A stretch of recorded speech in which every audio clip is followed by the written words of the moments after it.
Guys, welcome to my channel pasta की channel.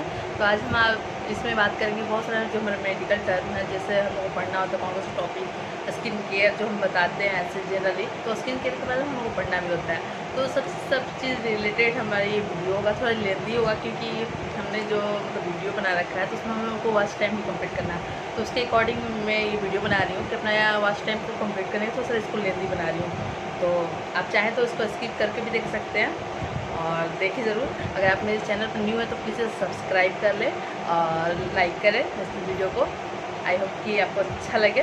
तो चलिए इसे स्टार्ट करते हैं। सबसे पहले हम स्किन केयर के बारे में बताते हैं। जैसे होता है कि बहुत सारे हमारा जो नेचुरल ग्रेडियंट है जिससे हम मेकअप प्रोडक्ट बनाते हैं, जैसे फेशियल की मतलब फेशियल करते हैं। जैसे फेशियल में सबसे पहला स्टेप होता है हमारा फेस को हाइड्रेटेड करना, क्लीनिंग करना, जो होता है गर्म पानी से उसको वॉश करना, डिटॉक्सिफाई करना। उसके बाद सबसे बाद का मतलब उसके बाद का स्टेप होता है cleanser. Cleanser most important part होता है क्योंकि होता है क्लींजर जो भी हमारा डस्ट होता है उसको रिमूव करता है। कोई ऑयली स्किन तो बहुत जल्दी पसीना होता है, उससे पिंपल्स होता है। जितना ज़्यादा पसीना हो तो उतना ज़्यादा पिंपल्स होगा। तो उसके लिए क्या होता है कि हम पिंपल्स को रिमूव कर सकते हैं। क्लींजर हमसे अगर करेंगे, अपने कहीं बाहर से आता है तो क्लींजर जरूर करें। इसके बाद जो है डस्ट है तो वो रिमूव होता है, जो पसीना तो वो रिमूव होता है और पिंपल्स होने का जो चांसेस है तो वो 99% रिड्यूस हो जाता है। फिर क्या होता है कि क्लींजर कर लेते हैं तो हमारा फेस क्लीन हो जाता है, जो भी माइक्रो ऑर्गेनिज्म को भी डस्ट पार्टिकल होता है वो रिमूव हो जाता है। इसके बाद स्क्रबर, जो हमारा डेड स्किन होता है, ब्लैक हेड्स, वाइट हेड्स इधर उधर सब हो जाता है तो उसको रिमूव करना। उसके लिए होता है कि बहुत सारे लोगों को प्रॉब्लम तो उसके लिए मेडिसिन भी लेना होता है, लेकिन नेचुरली अगर हम अपने स्किन को ऐसी केयर करें तो कोई मेडिसिन लेने की ज़रूरत नहीं होगा, उससे ऐसी केयर हो जाएगा।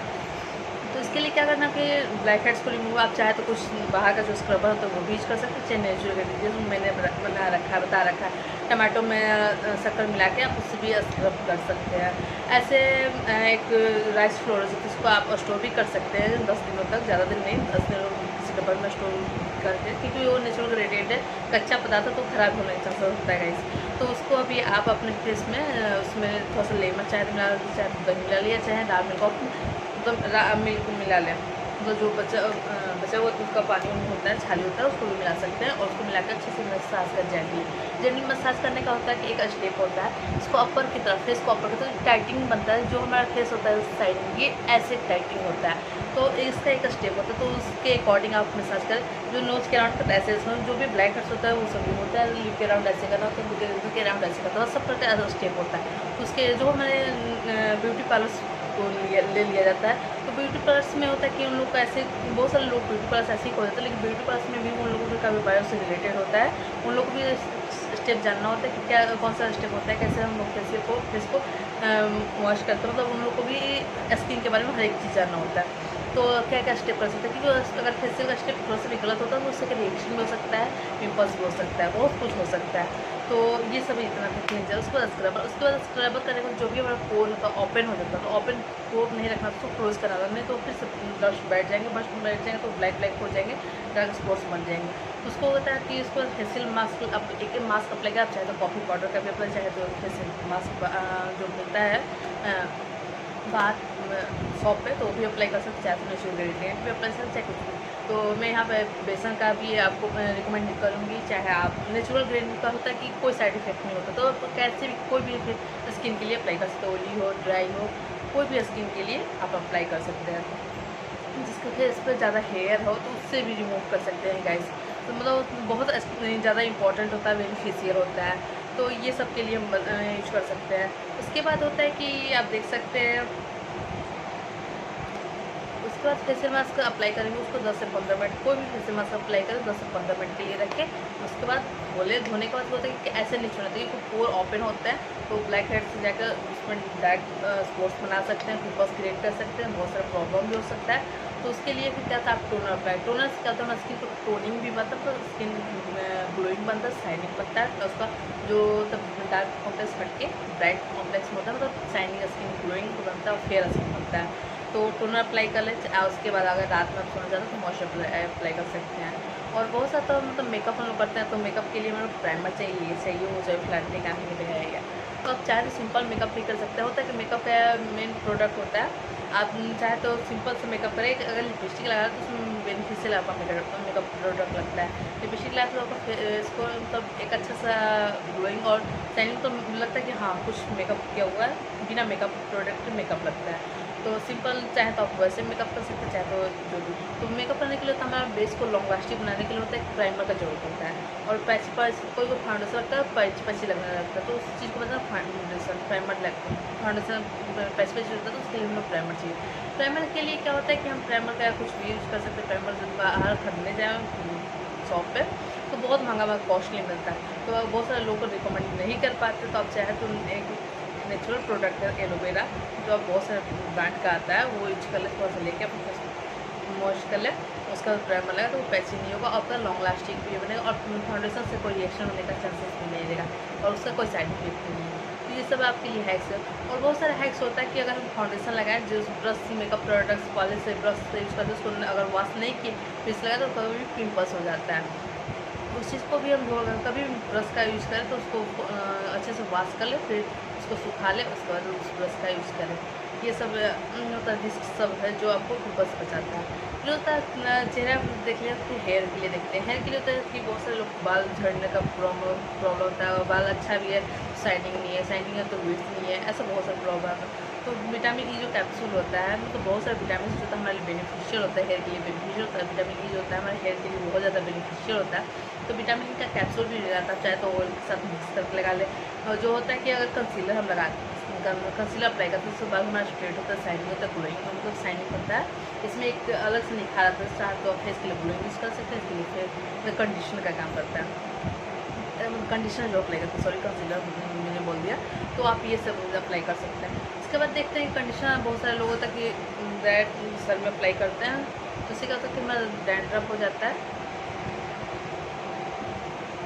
डैंड्रफ जैसा हो जाता है और बाल झड़ने लगता है। लेकिन एक चीज़ का ध्यान रखें, कभी हम कंसीलर नहीं कंडीशनर अप्लाई करें उसको जड़ में अप्लाई ना करके आप उसको बालों में अप्लाई करें, बाल की लेंथ में अप्लाई करें। इससे क्या होता है कि हमारे बाल का लेंथ मतलब शाइनिंग बढ़ना रहता है और बाल झड़ता नहीं, बाल में कोई रिएक्शन नहीं होता है। कंडीशनर का ये होता है। और कंडीशनर का आप चाहे तो अगर बाल धोने जा रहे तो उसे 2 घंटे पहले एलोवेरा जेल को अपने मसूड़ों में जड़ों में लगा ले, उससे तो बाल का स्ट्रेंथ बनता है, वेस्ट भी बनता है और शाइनिंग और ग्लोइंग था। अगर आप चाहे तो अगर मेहंदी आपको पसंद है तो बाल में लगा सकते हैं। ऐसा नहीं कि मेहंदी से बाल रेड होता है, मेहंदी से क्या होता है कि बाल को एक अच्छे से मतलब पोर्शन मिलता है, कंडीशनर मिलता है और एक शक्ति मिलता है, जिसको बाल को स्ट्रॉन्ग बना रखता है, शाइनिंग बना रखता है। और धूप में जाइए तो थोड़ा सा शाइनिंग से होता है तो अच्छा लगता है। जिसका बाल पके हों वो रेड भी हो सकता है। तो आप ये सब रिकमेंड कर सकते हैं बाल के लिए, हेयर के लिए।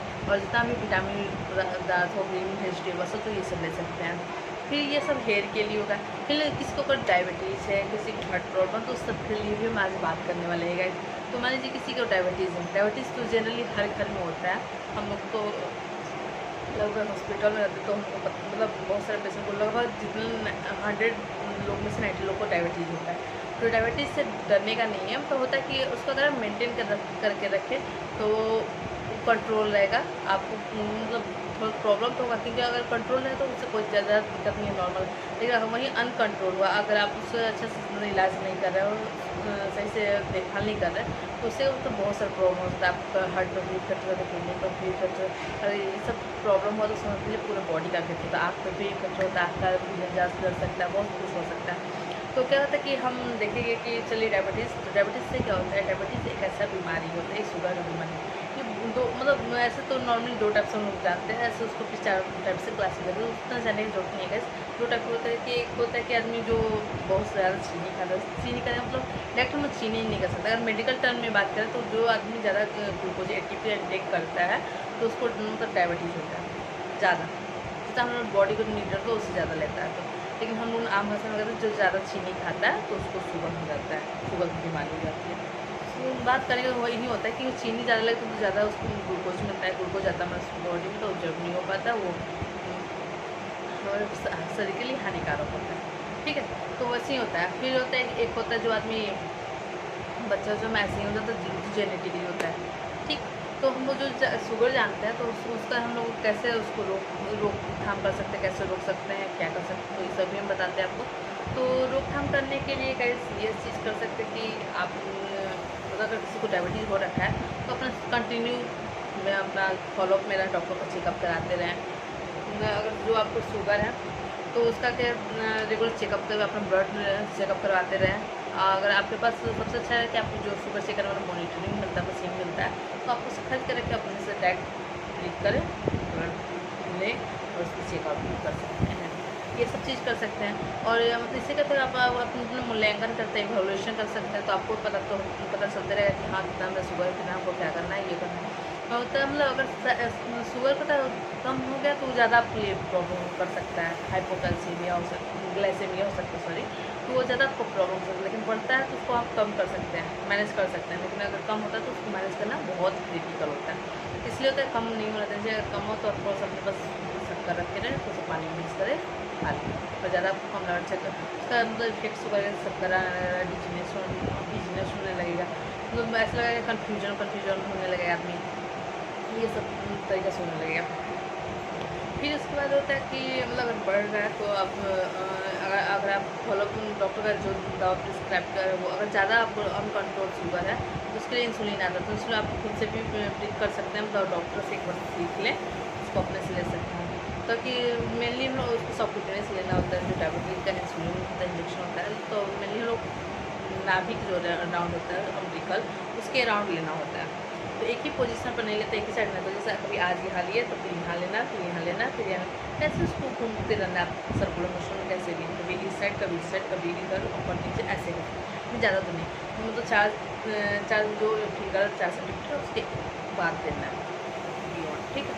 तो बियॉन्ड नहीं, सॉरी आफ्टर, मतलब उसके बाद परे देना, अंदर नहीं बाहर साइड परे देना। तो ये सब चीज़ होता है कि नॉर्मली इंसान में क्या सकता है। और फिर इसको चेकअप करना होता है कि कैसे इसको रोकथाम करते, तो एक्सरसाइज करना होता है। सबसे डायबिटीज़ का मेन रोकथाम यही होता है आप चीनी कम से कम लें, मीठा सामान कम से कम से खाएँ, जिसमें ज़्यादा ग्लूकोज मिले वो कम से कम चीज़ लें, और एक मेंटेन कर लें डाइट कि हमको इतना कैलोरी लेना है। तो अगर आप चाहें तो रसगुल्ला खाना तो खा सकते हैं, नो डाउट, लेकिन आपको 2 रसगुल्ले में जितना आपको एनर्जी मिले, कैलोरी मिलेगा, उतना आपको जितना चावल, राइस, सब्जी है, मतलब उतना कैलोरी आपको, अगर उससे पेट भर सकता है तो आप कर लें, रोटी स्किप कर लें, ठीक है। तो ऐसे हो सकता है। अगर नहीं कर सकते तो रसगुल्ला को छोड़ दें, उसको भूल लें। ऐसा नहीं कि आपको नहीं खाना है, लेकिन हाँ आपको कैलोरी मेंटेन करना है, ये सब चीज़ से होता है। तो आप ये सब अपना डाइट मेंटेन करें। और ये भी नहीं होता कि एक ही बार ज़्यादा सा खाना लेके खाएँ, थोड़ा मतलब बहुत देर का स्किप करें। जो इसको डायबिटीज़ हो वो स्किप खाना को कितना ज़्यादा मतलब होता है कि जल्दी जल्दी खाएँ, लेकिन लिटिल अमाउंट में खाना खाएँ। जिससे होता है कि बहुत बार फिगर स्किप होता है, हम ज़्यादा ग्लूकोज ले नहीं पाते हैं, इंसुलिन मिलेगा जल्दी से काम नहीं कर पाएगा, तो उसको लिटिल अमाउंट में हम लोग ग्लूकोज लेना होता है। तो ये सब करना होता है गाइस। और फिर होता है कि एक्सरसाइज करना होता है। सुबह में हम लोग जितना ज़्यादा पसीना निकलेगा तो ग्लूकोज का मतलब इंटेक उसका उपयोग होगा, फिर हम लेंगे तो फिर अच्छे से शरीर में एब्जॉर्ब होगा, मेटाबॉलिक एक्टिविटी को मेंटेन कर रखेगा। तो ये सब करना होता है। एक्सरसाइज करेंगे तो हमारा डायबिटीज़ मेंटेन रहेगा। कंट्रोल डायबिटीज़ नहीं, हमारा जो शरीर का जो भी मेटाबॉलिक एक्टिविटी है, बहुत कुछ रहता है जो शरीर में ब्लड का रेगुलेशन ये सब, उसको भी कंट्रोल कर सकते हैं। तो जो हम नॉर्मल इंपॉर्टेंट चीज़ होता है वो बता रहेगा। फिर उसके बाद होता है कि दवा अपने कंटिन्यूसली फॉलोअप करते रहें, फिर डाइट अच्छे से लें, ग्लूकोज वाला डाइट लें। फिर होता है कि बहुत सारे ऐसे विटामिन से इलेक्ट्रोलाइट्स होता है, तो उसको मेंटेन करके फ्लूइड इलेक्ट्रोलाइट्स अधिक लें। फिर अगर किसको अगर मान लीजिए किडनी का प्रॉब्लम, तो उसमें पानी कम से कम पीना होता है, क्योंकि होता है पानी किडनी की प्रॉब्लम जो हमारा पानी होता है एक्यूमुलेट होता है पूरा बॉडी में होने लगता है अच्छे से, मतलब वो बाहर अच्छे से मेंटेन नहीं हो पाता, इसलिए हमें पानी कम लेना होता है, इससे किडनी का प्रॉब्लम होता है। उससे भी कहता है हमारे बहुत सारा प्रॉब्लम, ये उसका रीजन हो सकता है, डायबिटीज हो सकता है, बहुत सारा रीजन हो सकता है। मतलब जो हार्ट डिजीज़ है, तो हार्ट डिजीज़ में बहुत सारे लोग होता है, किसी को हार्ट फेलियर हो रहा है, किसी को हार्ट ब्लॉकेज हो रहा है, किसी का कुछ हो रहा है, किसी का पेस मेकर लग रहा है। पेस मेकर मतलब होता है कि जो हमारा इलेक्ट्रिकल इम्पल्स होता है, जो हमारा शरीर जनरेट करता है, ऐसे नोड हार्ट के अंदर भी हार्ट का अंदर भी हार्ट, जैसे ऐसे नोड होता है, उसको हम लोग हार्ट ऑफ हार्ट बोलते हैं, तो दिल का दिल बोलते हैं। तो वो जो होता है पेस मेकर का मतलब इलेक्ट्रिकल होता है, कॉन्ट्रैक्शन का होता है कि इम्पल्स भेजता है, जिससे हमारा ऊपर का हार्ट 4 चैम्बर होता है, 2 आर्टरियम, 2 वेंट्रिकल, वो कॉन्ट्रैक्शन करता है, नीचे का वेंट्रिकल को कॉन्ट्रैक्शन करता है, वो कॉन्ट्रैक्शन का सिस्टम करता है। AC नोड से AV नोड तो डिले करता है, तो हम लोग RT कॉन्ट्रैक्शन करता है, वहाँ पर डिले शो दिखाता है। फिर उसके बाद नीचे में निकल जाता है, तो वहाँ पर दोनों कॉन्ट्रैक्शन करता है, स्टिमुलेट करता है। फिर उसके बाद वर्टिब्रल ब्रांच जाता है, तो फिर वहाँ पर रिलैक्सेशन होता है। ये सब ऐसे शो करते रहता है, ठीक है। तो ये सब चीज़ हम लोग को इतना जानने का डिप्ली जानने की जरूरत नहीं है, बस ऐसे ही बता दिया आपको। और फिर तक हार्ट का प्रॉब्लम तो बहुत कुछ प्रॉब्लम, तो जैसे हमारा हार्ट अच्छे से पंप नहीं कर पाता तो ब्लड नहीं मिल पाएगा हार्ट को। तो हार्ट अच्छे से मतलब हार्ट से लंग्स को, लंग्स से हार्ट में जाता है, हार्ट से लंग्स में जाता है, टिश्यू में भी जाता है। तो हमारा लंग्स का प्रॉब्लम भी होता है, सांस लेने में होता है। तो सब ये अगर एक्यूमुलेट हो गया हमारे बॉडी में, तो वो पूरा हमारे सांस के हमारे लिए बहुत ही हानिकारक है। बहुत सारा पैन प्रॉब्लम हो सकता है, मतलब बेहोश में ये वो, तो ब्लड हार्ट के ब्लॉक मतलब ब्लड की वजह से होता है। ब्लड अच्छे से ब्लॉक नहीं हो पाता, एक्यूमुलेट हो जाता है कहीं पे, ऐसा सब हो सब प्रॉब्लम। उसके लिए सर्जरी ये सब करना होता है। तो उसका भी आप चाहे तो टॉपिक उठा सकते हैं। तो ये सब चीज़ होता है गैस, हार्ट में बहुत सारा प्रॉब्लम होता है। ऐसे नहीं कि तो हार्ट प्रॉब्लम है, कार्डियोमायोपैथी उसको मसल में प्रॉब्लम हो सकता है, हार्ट के मसल में प्रॉब्लम हो सकता है, हार्ट के ब्लॉकेज में प्रॉब्लम हो सकता है, हार्ट फेलियर जो बहुत बहुत उसको दरवाजे का काम करता है उसमें भी प्रॉब्लम हो सकता है, जो हार्ट काट रही है, हार्ट के बाहर काट रही है उसमें भी प्रॉब्लम हो सकता है। बहुत कुछ होता है, ऐसे मतलब प्रॉब्लम हो सकता है। तो हार्ट से जुड़ा उससे प्रॉब्लम हो तो सोच लिया, तो लंग्स से भी प्रॉब्लम हो, आपको पूरा बॉडी से प्रॉब्लम हो।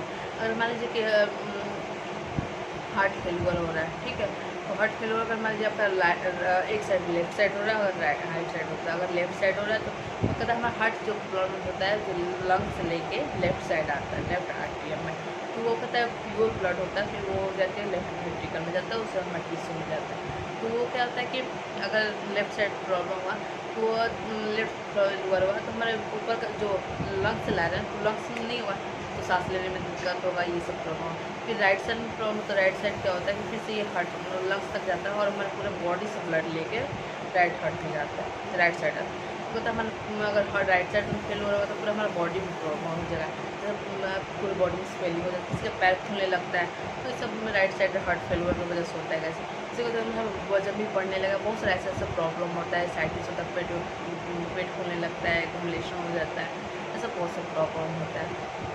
ये सब चीज़ आप देख सकते हैं। तो इसका हम थोड़ा सा आपको पिक्चर दिखा देते हैं क्या क्या दिक्कत होता है, ये वो सब, तो वो सब हो सकता है कि मतलब बहुत सारा ऐसा दिक्कत है, वो सब हो रखता है।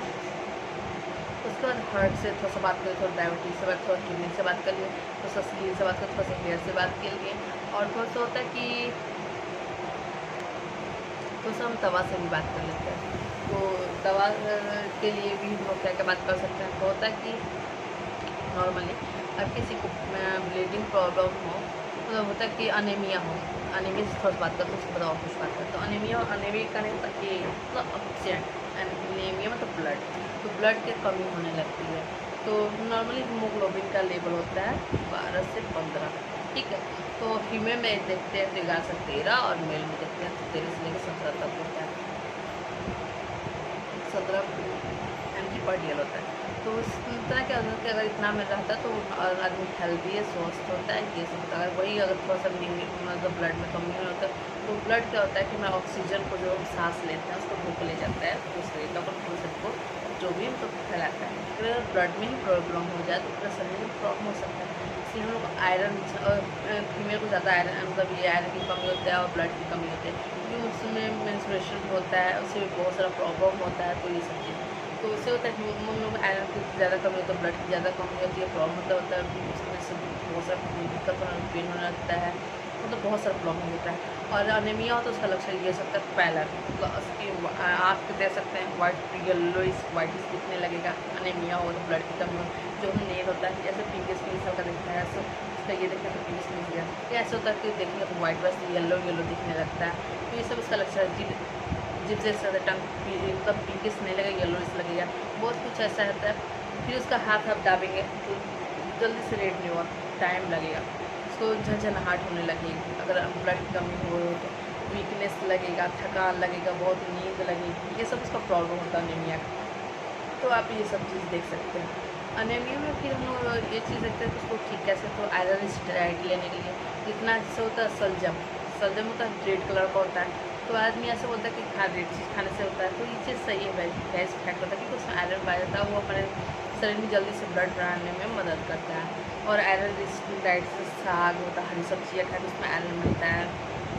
आयरन आप टैबलेट भी ले सकते हैं, जो ताकि बहुत सारे सरकार के द्वारा भी ऐसे डिस्ट्रीब्यूट कराया जा रहा है आयरन टैबलेट, ये सब वो सब, तो आप उसको भी यूज कर सकते हैं। मतलब वो सप्ताह में एक आयरन टैबलेट लेना चाहिए। और जो अगर कोई प्रेग्नेंट औरत है, तब प्रेग्नेंट कंसीव करना चाहती है, तो 3 महीने पहले से, मतलब जब तक कंसीव, तो एक तो आइडिया तो होता है कि हम कंसीव करें, तो 3 महीने पहले से आयरन टैबलेट ले सकती है, ये सब चीज़ कर सकती है। क्या होता है कि फॉलिक एसिड होता है हमारे शरीर के लिए बेनिफिशियल होता है, और जो प्रेगनेंसी होता है उसको मेंटेन करके रखता है, लेकिन फिर बाद में छोड़ सकते हैं। तो ये सब चीज़ होता है। और एक चीज़ और बता दें कि अगर बहुत सारा होता है कि किसी मायने की कमी, तो कैसे भी अपनी टैबलेट दे देता है, कि ये चीज़ मेंटेन कर ध्यान रखिएगा इसकी, कभी भी आयरन टैबलेट को कैसे भी टैबलेट के साथ नहीं खाते, उसके साथ तुरंत खाए आयरन की टैबलेट तुरंत खाली कैसे, उसमें जो होता है ना शरीर में बहुत सारा प्रॉब्लम हो सकता है, फैटिंग हो सकता है, बहुत सारा तो उस रिएक्शन हो सकता है, उसकी वजह से बेहोश हो सकता है। और आयरन टैबलेट कभी भी लेना चाहिए तो खाना खाने के 1 घंटा बाद लेना चाहिए, खाना खाने के तुरंत बाद नहीं लेना चाहिए। और आयरन का टैबलेट खाने के बाद बहुत सारा पानी पीना चाहिए, नहीं तो उससे क्या होता है हेडेक होता है, चक्कर घूमने, सर घूमने, चक्कर आने लगता है, जो पैखाना होता है, लैट्रिन होता है, वो ग्रीन कलर का, तो उससे घबराने का नहीं होता, ये सब थोड़ा सा साइड इफेक्ट और सिम्टम्स होता है। इसलिए आयरन टैबलेट में पानी ज़्यादा पीना चाहिए, और अगर ज़्यादा दिक्कत हो तो फिजिशियन कंसल्ट करना चाहिए, ये सब चीज़ होता है। फिर ये सब होगा, फिर आयरन डाइट मेडिसिन ले सकते हैं आप। आयरन की कमी बहुत सारी चीज़ें हो सकती है, तो ब्लड की कमी एनीमिया, ये चीज़ ले सकते हैं। अगर हाँ किडनी फेलियर तो उसमें एनीमिया एक मोस्ट मतलब इम्पॉर्टेंट काउज है, उसमें सिम्टम्स है, तो सब शो होता है, तो आप ये सब चीज़ देख सकते हैं। ये सब छोटे छोटे टॉपिक में बात करें जो नॉर्मली आदमी न्यूरल चीज़ों से इफेक्टिव होता है, कि आदमी को फीवर हो तो सोचते हैं कौन सा दवा लिए, एक एनर्स दवा होता है, आप उसे ले सकते हैं। ये पेन किलर है, ये लिए भी काम करता है, एंटी इन्फ्लेमेटरी भी काम करता है, एंटीबायोटिक भी काम करता है, ये सब चीज़ के लिए काम करता है। उसमें क्या होता है, अगर दर्द होती है, किसी को बैक पेन हो रहा है, ये हो रहा है, तो और सब में बैक पेन कुछ ज़्यादा जनरली होते रहता है, तो आप उसमें जो एनर्स दवा है उसे ले सकते हैं, उसका कोई किसी को किडनी प्रॉब्लम हो, वहाँ पेन किलर के लिए आप एनर्स ले सकते हैं। ठीक है, जो पैरासीटामोल होता है, जो नॉर्मल में होता है, किसी का अंडर आता है, एनर्स दवा सब होता है, उसका अंडर आता है, तो ये सब कर सकते हैं। लेकिन होता है कि बहुत सारा पेन किलर होता है, एनाल्जेसिक होता है, और अगर ये का तो उसको नहीं ले सकते किडनी फेलियर में, क्योंकि उसमें बहुत सारा मतलब उसका एब्जॉर्प्शन से रिएक्शन हो सकता है, दिक्कत हो सकता है, उसको नहीं ले सकते हैं, क्योंकि किडनी फंक्शन को और डिस्टर्ब कर देता है। क्योंकि किडनी फेलियर में होता है, किडनी डिस्टर्ब भी होता है, तो और डिस्टर्ब कर जाता है, इसलिए नहीं लेना चाहिए, क्रिएटिनिन पे इफेक्ट करता है, तो ये सब चीज़ दिक्कत होता है गाइस। और हम ये कर सकते हैं, मतलब पेन किलर हो तो उसके लिए एनर्स दवा, जैसे पैरासीटामोल बहुत सारा ड्रग, अगर आपको सर दर्द हो, कोई बैक पेन हो, फीवर हो, तो ये सब चीज़ के लिए पैरासीटामोल दवा ले सकते हैं। पैरासीटामोल को होता है जितना कम से कम साइड इफेक्ट होता है, तो वो सब होता है, और उसका मतलब बहुत सारा रिएक्शन मतलब एक्शन है, ये साइड इफेक्ट कम है, तो ऐसा दवा जिसका साइड इफेक्ट कम है और मतलब यूजेज ज़्यादा है, तो ये सब जैसे डिक्लोफिनेक हो, जब आपको ज़्यादा दर्द हो, क्रैम्पिंग हो, स्पाम हो, जिससे कमर में एक्शन हो जाता है, क्योंकि बैठे बैठे एक्शन हो गया, दर्द होने लगा, तो वहाँ पे आप कौन सा दवा ले, पैरासीटामोल से ठीक तो हो नहीं रहा, तो अपन डिक्लोफिनेक का इंजेक्शन ले सकते हैं, डिक्लोफिनेक का दवा ले सकते हैं। ऐसे तो फिजिशियन से कंसल्ट करके दवा लेना चाहिए, लेकिन आप मतलब ये सब नॉर्मली दवा ले सकते हैं। फिर मूव होता है उससे मसाज कर सकते हैं, ऐसा बहुत सारा दवा होता है, आप ये सब ले सकते हैं। फिर आपको स्किन से कोई प्रॉब्लम हो तो आप स्किन नेचुरल रहने से उसका इम्प्रूव कर सकते हैं, और अगर ज़्यादा दिक्कत हो तो अपना डॉक्टर से कंसल्ट कर सकते हैं, आप ये सब। और स्किन होता है पिम्पल्स से, पिम्पल्स स्किन के बारे में, पिम्पल्स के बारे में बताना भूल ही गए। पिम्पल्स होता है गर्ल्स के लिए, गर्ल्स क्या बॉयज़ के लिए, जो एडल्ट हो जाता है, एडोलसेंट एज होता है, जो उसमें पिम्पल्स का बहुत सारा प्रॉब्लम आता है। तो पिम्पल्स से क्या करता है, वही सबसे पहले होता है कहीं भी आप बाहर जाएँ, बाहर से आएँ, घर पे रहें, तब भी पिम्पल्स ना आप हो सके उसको क्लेंस करें, चाहे तो गुलाब जल को लेके कॉटन पे या किसी भी रुमाल पे भी लेके उसको अच्छे से क्लीन करें। अगर पिम्पल्स का हो तो क्लीन करने से ज़्यादा ठीक होता है। एक नेचुरल उपाय ये है पिम्पल्स का कि आप रात में सोने से पहले इसको क्लीन कर और गुलाब जल अप्लाई करके सोएं। इससे क्या होता है कि जो हमारा जो पिम्पल्स है तो वो रिमूव होता है और मतलब जल्दी से ठीक होता है, क्योंकि गुलाब जल तो बहुत ही बेनिफिशियल होता है। अगर आपके आँख में कुछ चला जाता है गुलाब जल डाल लें तो आपके लिए बहुत बेनिफिशियल होता है। ऐसे कम ही डालना चाहिए, मतलब डॉक्टर अगर नहीं होता तो गुलाब जल डाल तुरंत आपका इफेक्ट दिखेगा, बेनिफिशियल होगा आपके लिए। ये सब चीज़ का तो नेचुरल चीज़ सब दवा से बने बताया गया, ये सब आप कर सकते हैं।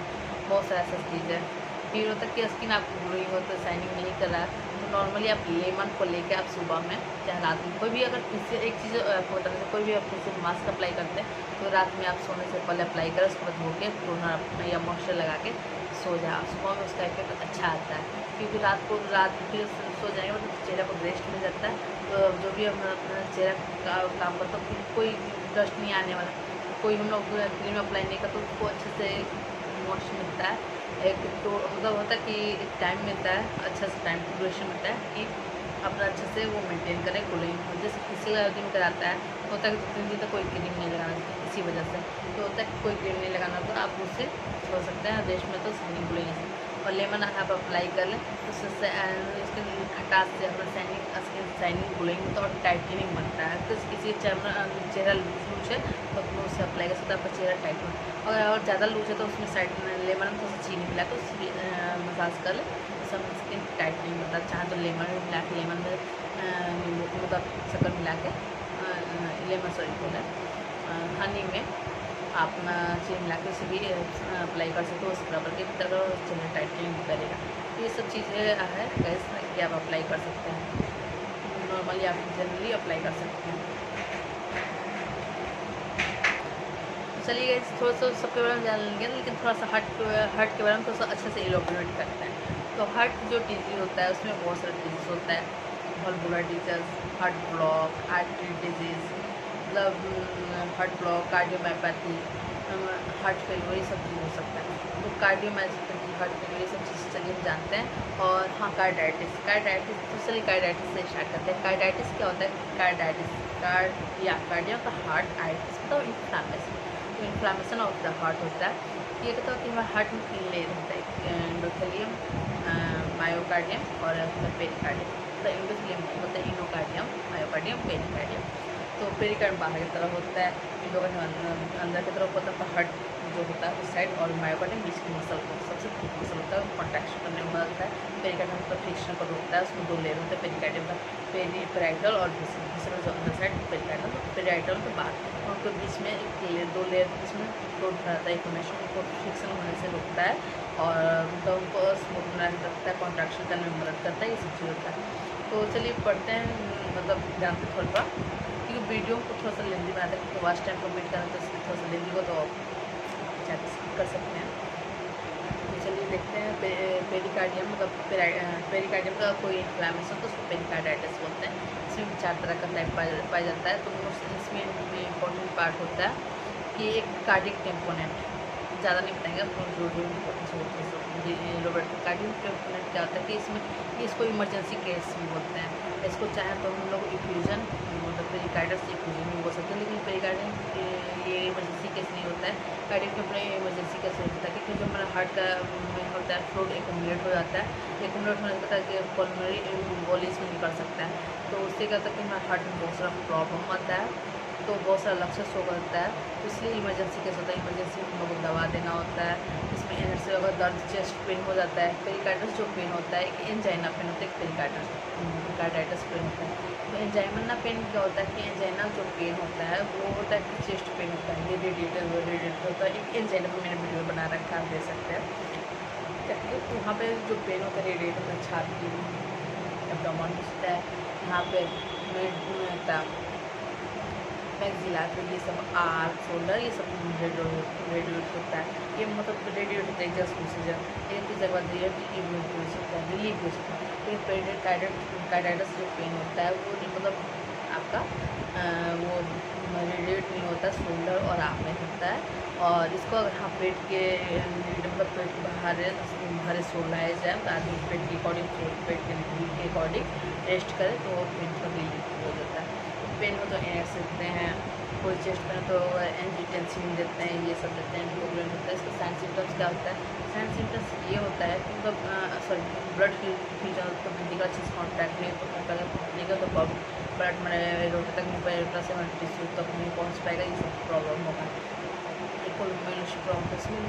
एक ब्रेक स्ट्रैट्स होगा। ब्रेक स्ट्रैट क्या होता है कि जो जुगुलर भेंट डिस्टेंडेड हो जाएगा, जो है जुगुलर गर्दन में सबसे बड़ी मतलब पाया जाता है, तो वो क्या था जो हमारा डायरेक्ट हार्ट में जाता है तो वो भेंट डिस्टेंडेड हो जाएगा।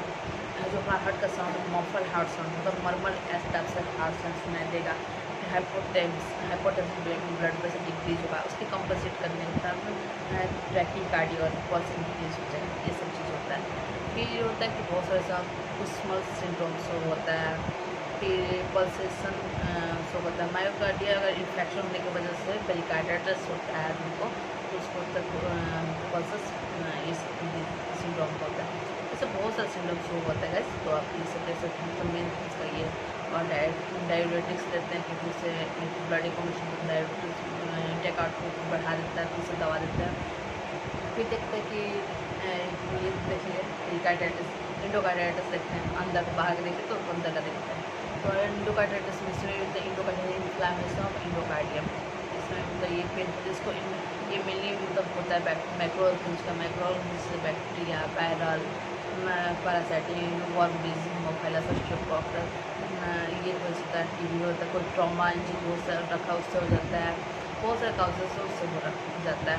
इसको इन्फेक्टिव इंडोकार्डाइटिस करते हैं। इसकी वजह से होता है रूमेटिक हार्ट डिजीज की वजह से हो सकता है, मायोकार्डियल इन्फेक्शन की वजह से, कार्डियोमायोपैथी की वजह से हो सकता है। ये सब काज बहुत सारे काउजेज उसकी वजह से भी हो सकता है, ठीक है। और बहुत सारा कोई डॉक्टर आयुर्वेदिक थेरेपी लेता है, कैंसर उससे भी हो सकता है, बहुत सारा ऐसा मतलब ये प्रॉब्लम है उससे भी हो सकता है, बहुत सारे डिजीज से भी।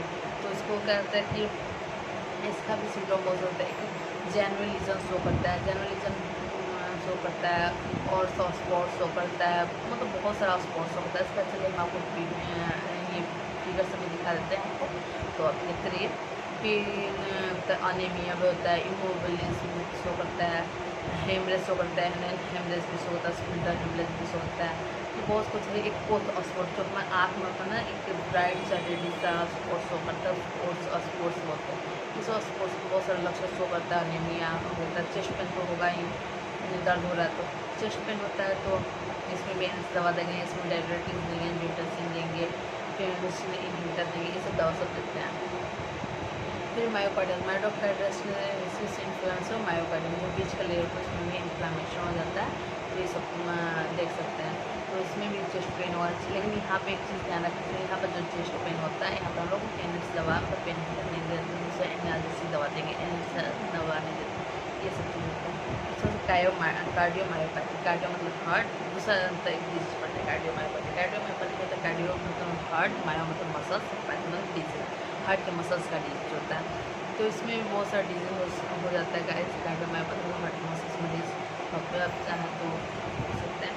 और उसमें भी मतलब इसमें भी इजेक्शन फ्रैक्शन ये सब देखना होता है, वो तो हार्ट फेलियर देखते हैं। हार्ट फेलियर मतलब होता है उसका फंक्शन फेल हो जाता है, ब्लड अच्छे से एक्यूमुलेट नहीं होता है, ये सब। इसमें भी राइट साइड हार्ट फेलियर होता है, लेफ्ट साइड हार्ट फेलियर होता है। राइट साइड हार्ट फेलियर तो जो मैंने बता रखा है कि राइट साइड हार्ट फेलियर तो पूरे बॉडी का प्रॉब्लम करता है, और लेफ्ट साइड फेलियर तो लंग्स का प्रॉब्लम करता है, लंग्स से सांस लेने में दिक्कत होगी। अगर खड़ा होता है तो सांस लेने में दिक्कत होता है, और सोपेनिया होता है, बैठता तो सिटी पोजिशन नॉर्मल हो जाता है।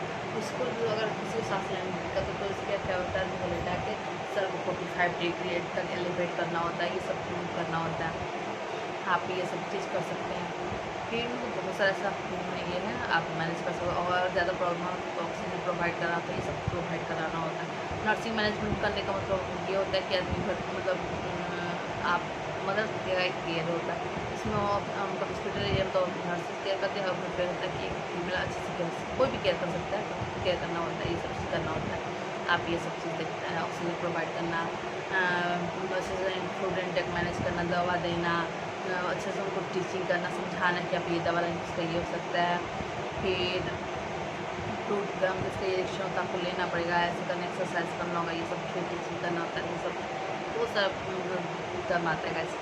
तो आप ये सब देख सकते हैं। फिर होता है कि एक टर्म आता है एन्यूरिज्म। एन्यूरिज्म होता है कि जो हमारे हार्ट में एक बैलून लाइक स्ट्रक्चर, मतलब जो हार्ट का आर्टरी होता है, एक पेरिफेरल हार्ट के अंदर देखिए, एक बाहर देखते हैं पेरिफेरल वास्कुलर डिजीज, उसमें बहुत सारा टर्म होता है एन्यूरिज्म, एथेरोस्क्लेरोसिस, इसमें एन्यूरिज्म देखते हैं। एन्यूरिज्म भी बहुत बड़ा डिजीज, मतलब डिजीज का हार्ट के बाहर का जो आर्टरी होता है, जो हार्ट के अंदर नहीं होता, हार्ट के बाहर, मतलब पेरिफेरल वास्कुलर डिजीज, उसको तो वही हार्ट होता है इंटरनल और पेरिफेरल उसके आउटसाइड। तो जो आर्टरी होता है उसमें एक मतलब स्वेलिंग आ जाता है, बैलून ऐसे फूल जाता है, जैसे आर्टरी पतला पतला और यहाँ पर फूल एनोरिज्म हो जाता है। तो उसमें मतलब बैलून वाला स्ट्रक्चर बन जाता है, स्वेलिंग हो जाता है, उसको नाम देते हैं एनोरिज्म। बहुत सारे कारण से हो सकता है, ये सब हो सकता है। फिर रायनर्स सिंड्रोम हो सकता है, बहुत सारी चीज़ें होता है। रायनर्स सिंड्रोम क्या तो हाथ नीला पीला ये सब पड़ने लगता है। पहले क्या होता है कि ये मेनली मतलब दो चीज़ होता है, ठंडा का वजह से हो सकता है, सिगरेट पीने की वजह से मेनली काउज बता रहे हैं, ऐसे बहुत सारी डिजीज है काउज है इस वजह से हो सकता है। तो रायनर्स सिंड्रोम जो होता है कि कोल्ड जैसे ठंडा में आदमी होता है कि हाथ नीला पड़ने लगता है, रफ करते तो उसको नॉर्मल हो जाता है। इसमें ऐसे पहले होता है वाइट शो करेगा, फिर उसके बाद होता है नीला शो हो जाता है, साइनोसिस हो जाएगा, उसके बाद होता है रेडिस शो करता है। ये सब सिम्टम शो करता है गैस। तो ये सब प्रॉब्लम है रायनर्स सिंड्रोम का। फिर भेन में भी प्रॉब्लम होता है, भेन में पेन प्रॉब्लम होता है, वेरिकोस वेन जो शादी बहुत लॉन्ग टाइम से खड़ा रहता है उससे वेरिकोस वेन होते रहता है, बहुत सब प्रॉब्लम होता है। फिर वेरिकोस वेन का जो एक्टी है जो हमारे नस सीधा जरा टूटी लगा ऐसे डेमेटेड ऐसे तो टूटी कैसे उसका पेट फैला रहता है वैसे फैल जाता है। वेरिकोस मतलब पैर के पेन में प्रॉब्लम हो जाता है। लेकिन वही होता है वेरिकोस वेन हो तो चल सकते हैं, दर्द करेगा लेकिन कोई प्रॉब्लम नहीं। लेकिन वही अगर वेरिकोस वेन जो डाइवर्टेड होता है और एयर अगर एम्बोलिज्म हमारे लंग्स तक पहुँच गया तो उससे हम लाइफ थ्रेट मतलब ये मतलब सांस लेने में दिक्कत करता है, हमारे लाइफ को भी प्रॉब्लम कर सकता है। ये चीज़ मेंटेन करना तो फिर जो एम्बोलिज्म बन रखा है तो मैं हर तक ना पहुँचे इसके लिए होता है कि मेंटेन करना होता है, इसके लिए सर्जरी करना होता है। एक जो हमारे एम्बोलिज्म उसको पकड़ने के लिए एक मशीन लगाया जाता है, उसको रिमूव करने की सर्जरी के द्वारा। तो ये सब चीज़ देख सकते हैं गैस। और ये सब चीज़ हो गया गैस। हमने ये सब तो देखा ही, तो चलिए थोड़ा सा जैसे हार्ट के बारे में जाना, किडनी डिजीज़, लीवर के बारे में जाना, तो चलिए लीवर के बारे में भी जान लेते हैं। तो लीवर के बारे में होता है कि लीवर से बहुत सारे डिजीज होता है। लीवर हमारा जो मेटाबॉलिक को कंट्रोल करता है, बहुत सारे विटामिन को ऑब्जॉर्व करता है। तो यहाँ फेगोसाइटिक सेल्स भी पाए जाते हैं, बहुत कुछ ऐसे सेल्स पाए जाते हैं जो मतलब इंपॉर्टेंट होते हैं। लीवर होता है जो भी हम खाना खाते हैं तो ब्लड में जाने से पहले हमारे लीवर में आता है, मेटाबोलाइट होता है, वहाँ पोर्टल सिस्टम काम करता है, उसके बाद जाके हार्ट में जाता है, वहाँ पर ब्लड रेगुलेशन होता है और किसको कहाँ भेजना है वो कंट्रोल करता है। तो लीवर से बहुत सारे एंजाइम सेक्रेट्स होते हैं। लीवर जो होता है कि हमें बाइल्स भी सेक्रेट करता है जो स्टोर होता है गॉल ब्लैडर में। लीवर जो होता है हमारा जो डाइजेस्टिव सिस्टम होता है वहाँ पे मतलब बहुत डाइजेस्टिव एंजाइम को सेक्रेट करता है और मतलब डाइजेशन करने में मदद करता है, ग्लूकोज का सिंथेसिस करता है, ग्लाइकोलाइसिस कराता है, प्रोटीलाइसिस करता है, बहुत सारा फंक्शन लीवर का। लीवर मुझे तो मोस्ट इंपॉर्टेंट पार्ट होता है मतलब डाइजेस्टिव सिस्टम का और इसको लार्जेस्ट पार्ट भी बोलते हैं। लीवर का एक मोस्ट इम्पॉर्टेंट ये होता है कि अगर किसी का लीवर डैमेज हो गया, जो ज़्यादा ड्रिंकिंग करते हैं जो लोग उसको होता है लीवर सिरोसिस बोलते हैं। ऐसे सिरोसिस भी बोल सकते हैं लेकिन उसको लीवर सिरोसिस बोला जाता है, सिरोसिस ही आता है, ठीक है। तो वहाँ पर सी को हम लोग सी को सी बोलते हैं, सिरोसिस। तो ये क्या तो यहाँ पर फाइब्रोटिक टिश्यू बन जाते हैं जिसमें हमारा लीवर डैमेज हो जाता है। फाइबर जो ना कि उसका जो रस्सा होता है चूस जाना, तो जैसे अंगूर को आप देखते हैं चूस जाने को उसका रस्सा कैसा दूसरे बीज दिखता है, तो वैसे ही टाइप से हो जाता है गैस लीवर का। लीवर डैमेज हो जाता है तो लीवर काम नहीं कर पाता, तो उसका मेटाबॉलिज्म नहीं होता, ना बॉडी में ग्लूकोज होता है, हम लोग कुछ भी अच्छे से सिंथेसिस नहीं हो पाता। तो क्या होता है कि सिंथेसिस नहीं हो पाता तो क्या कर सकते हैं, तो होता है कि उपाय होता है लीवर ट्रांसप्लांटेशन। तो होता है कि कोई अपना अगर हेल्दी पर्सन तो वहाँ पर लीवर तो अपना पूरा तो देगा नहीं। तो लीवर का एक ये फंक्शन है कि अगर किसी का 25% लीवर को भी काट के दूसरे में ट्रांसफ़र किया जा रहा है तो वो होता है मतलब अपना 75% जो भी और है वो ग्रोथ कर लेगा और जो 20% का 75 काट के आएगा वो भी उसका मैनेज हो जाएगा। तो वो होता है कि जो प्रोग्रेसिव प्रॉपर्टी होता है वो इंक्रीज हो जाता है, साइज को इंक्रीज करता है, ठीक है। तो ये मतलब लीवर होता है बड़े साइज का होता है, जो होता है लार्ज लीवर भी है। और लीवर डाइजेस्टिव सिस्टम मदद करता है, लीवर का डिजीज होता है उसको हेपेटाइटिस हो जाता है, बहुत सारे फंक्शन हो जाते हैं जो हमारी मतलब इम्यून सिस्टम को भी डिफेंस इफेक्ट करता है। तो ऐसे बहुत सारी डिजीज़ है। तो चलिए इम्यून होता है कि डाइजेस्टिव को भी इफेक्ट करता है। ये तो इसमें होता है कि हमारे जो बहुत सारे एंजाइम को कंट्रोल करना होता है तो पता है कि सिंथेसिस में भी मदद करता है। और फिर चलिए लीवर जा रही है तो थोड़ा सारे सकते हैं। थोड़ा सा सब कुछ मैं डिटेल कर रहे हैं, डिस्क्राइब कर रहे हैं। तो होता है कि लीवर जानेंगे, किडनी जानेंगे, अनीमिया जानेंगे, स्टमक जानेंगे, और थोड़ा सा हम लोग अनीमिया जानेंगे, और थोड़ा सा हाइपरटेंशन और थायराइड के बारे में जानते हैं। तो हाइपरटेंशन होता है कि लगभग बहुत सारे लोगों को डायबिटीज़ होता है, जैसे मैंने बताया आपको कि 100 में से 90 लोगों को डायबिटीज़ होता है। तो वैसे हाइपरटेंशन भी होता है कि 100 में से 90 लोगों को हाइपरटेंशन होता है। अगर होता है कि डायबिटीज़ जिसको है तो हाइपरटेंशन भी होगा, क्योंकि डायबिटीज़ को भाई या बहन जो भी समझ सकते हैं हाइपरटेंशन होता है। क्योंकि हाइपरटेंशन के तो डायबिटीज़ का जो सिम्टम्स होता है वो हार्ट को भी इफेक्ट करता है, किडनी को भी इफेक्ट करता है, पूरा बॉडी और डायबिटीज़ से मैंने बताया कि ये रेटिनोपैथी तब आँख को भी डैमेज कर देता है, आँख में दिखता ब्लर विजन को न्यूरोपैथी सेंस चला जाता है, जिसको तक रोशना जिसको शुगर है तो उसका सेंस जिसको तक का जो पैदल चल जाता है पता नहीं चलता। तो ये सब चीज़ भी हो जाता है गैस, न्यूरोपैथी हो जाता है, रेटिनोपैथी हो गया, हिमाइलोपैथी, मतलब नेफ्रोपैथी को डैमेज करेगा। बहुत सारे ऐसे पैथी होता है जो पूरे बॉडी को डैमेज कर देता है। ऐसा होता है डायबिटीज़ में। वैसे हाइपरटेंशन हार्ट में, तो हाइपरटेंशन जब बीपी बढ़ेगा तो कॉन्ट्रैक्शन ज़्यादा होता है, बॉल मतलब हार्ट को ब्लड चाहिए तो वो अच्छे जल्दी कम, तो वैसे करके तो हार्ट डैमेज हो जाता है। हार्ट डैमेज होता है तो कंपनसेट करना होता है, उसको पल्स डिक्रीज होगा, हार्ट अगर ये हो रहा है डैमेज हो रहा है तो जैसे वो डैमेज होगा तो लंग्स डैमेज होगा, लंग्स बताएंगे पूरा बॉडी डैमेज होगी, तो हार्ट पूरा बॉडी को ऑर्गन भेजता है। तो अगर बीपी अगर किसी को बीपी को कंट्रोल करना बहुत ही ज़्यादा ज़रूरी होता है, उससे कहते पूरा हार्ट डैमेज होगा, पूरा बॉडी डैमेज होता है, पूरा सब कुछ डैमेज हो जाता है। हाइपरटेंशन बहुत इंपॉर्टेंट डिसीज़ है, तो देखा जाए तो नॉर्मल देखा जाए तो बहुत कुछ है उसमें कि पूरे बॉडी को अफेक्ट कर देता है हाइपरटेंशन, जैसे डायबिटीज़ कर देता है।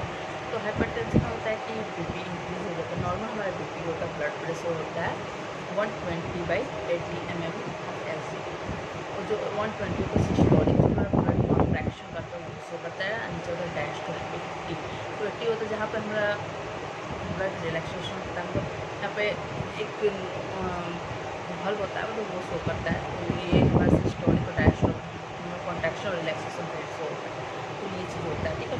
तो नॉर्मल ब्लड प्रेशर का वही, अगर जिसको ब्रैडीकार्डिया, ब्रैडी मतलब कम होना, बिलो होना, तो ब्रैडीकार्डिया होता है हाइपरटेंशन, तो जिसको हाइपोटेंशन होता है, ब्लड प्रेशर कम हो रहा है बिलो देन 100 होता है, जो हो जाता है ब्रैडीकार्डिया, 160/100 ब्लड प्रेशर हो जाता है। अगर इससे ज़्यादा हो तो मतलब हाई रिस्क होता है हार्ट डिजीज, ऐसे बहुत सारी डिजीज हो सकता है।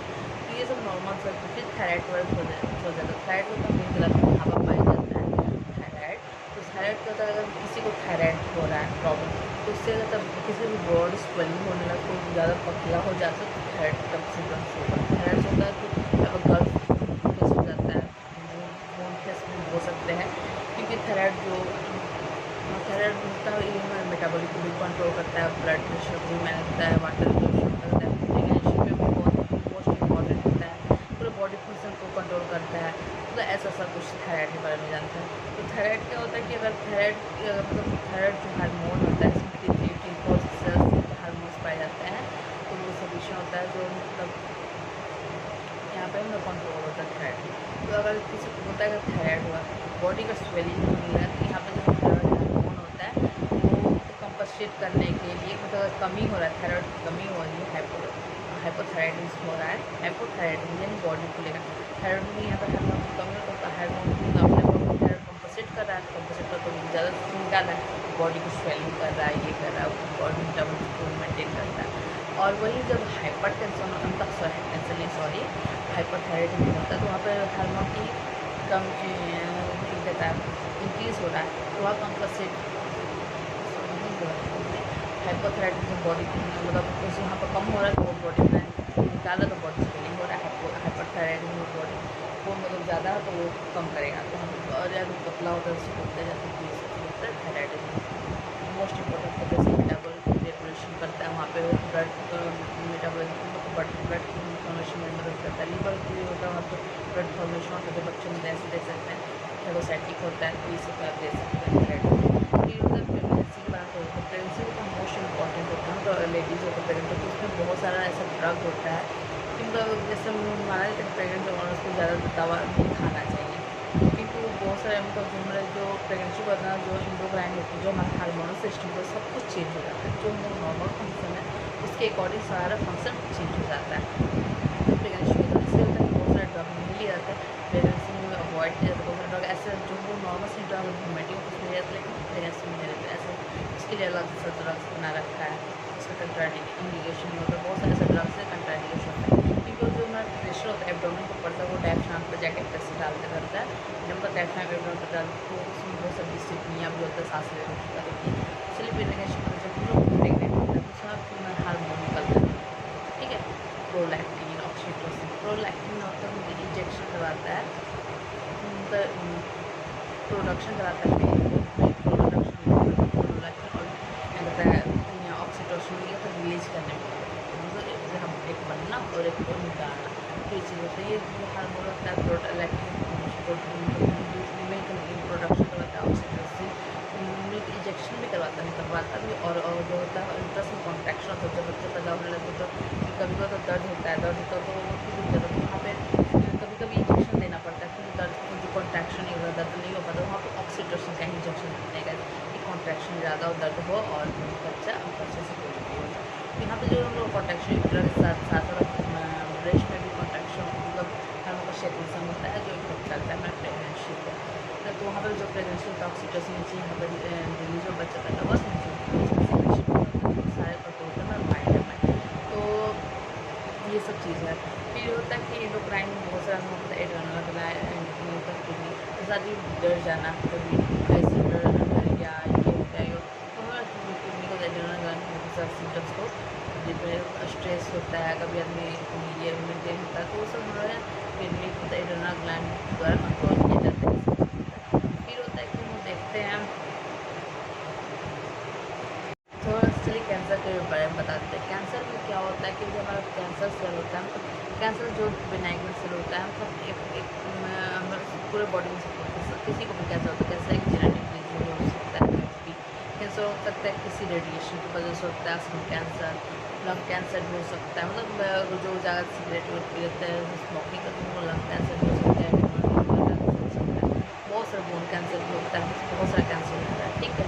तो कैंसर को अलग रेडिएशन से से भी होता है। तो हमारा जो अगर स्किन कैंसर के बारे में जाने तो हमारा जो स्किन मतलब मेलोनिम जो ज़्यादा सावले तो मेलोनिम मतलब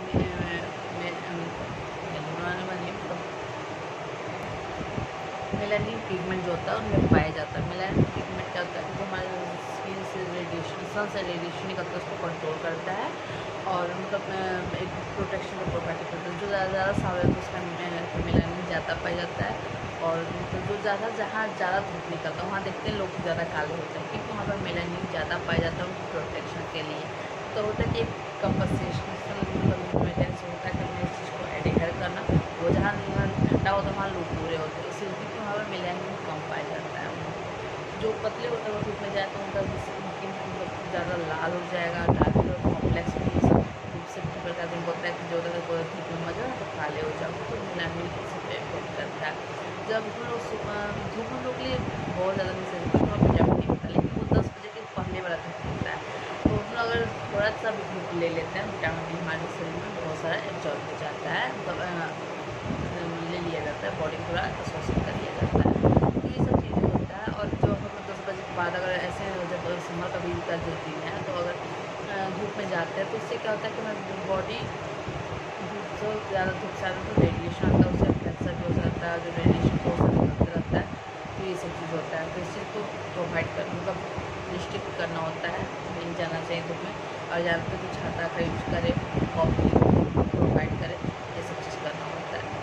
तो कैंसर होता है मतलब बहुत ही, अगर किसी को कैंसर होता है इसमें बहुत सारा स्टेज होता है, first stage, 1 stage, 2 stage, 3 stage. तो स्टेज मतलब कैंसर रेडिएशन तो मैंने सिर्फ स्किन के बारे में बताया, मेलानिन कैंसर के बारे में बताया, ये सब चीज़ बताया। तो फिर होता है कि अगर कैंसर अगर मतलब किसी पेनक्रियास है, कैंसर पेनक्रियास होता है, बहुत सारे एंजाइम सीक्रेट करता है, डायजेस्टिव एंजाइम सीक्रेट करता है, तो वहाँ बहुत मोस्ट इम्पॉर्टेंट होता है।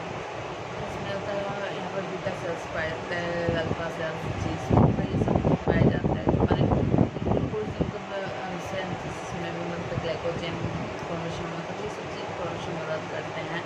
तो ये सब चीज़ पैनक्रियाज में और बहुत सारे enzyme most of enzyme pancreas से निकलता है डाइजेशन में। तो अगर वहाँ का कैंसर होता है तो मोस्ट उनका डेंजरस कैंसर होता है। तो ऐसा कोई भी कैंसर तो डेंजरस नहीं होता, लेकिन ये फूल है मतलब एम्पुलर कैंसर है, कार्सिनोमा, पेरिएम्पुलर पेरिएम्पुलर कार्सिनोमा के नाम से भी जाते हैं। इसमें बहुत अगर किसी को पेरिएम्पुलर कार्सिनोमा का हेड पर होता है, टेल पर, अगर हेड पर तो बहुत ज़्यादा डेंजरस होता है, टेल पर तो थोड़ा सा चांसेस होता है बचने का, लेकिन अगर हेड हो तो चांसेस कम होने का मतलब जो होता है। इसमें अगर पेरिएम्पुलर कार्सिनोमा तो वहाँ पे अगर ऑपरेशन किया जाता है, सर्जरी किया जाता है, तो 3 प्रोसेस किया जाता है। इसको हम लोग विपस प्रोसीजर बोलते हैं। विपस प्रोसीजर मौत को मतलब 3 पार्ट 4 पार्ट को 3 छोटे से डिवाइडेड में पार्ट किया जाता है। 3 ऑर्गन को एक साथ जोड़ दिया जाता है, 4 ऑर्गन को एक साथ जोड़ दिया जाता है। इसको विपस प्रोसीजर कहते हैं। स्टोमस को, पेनक्रियाज को और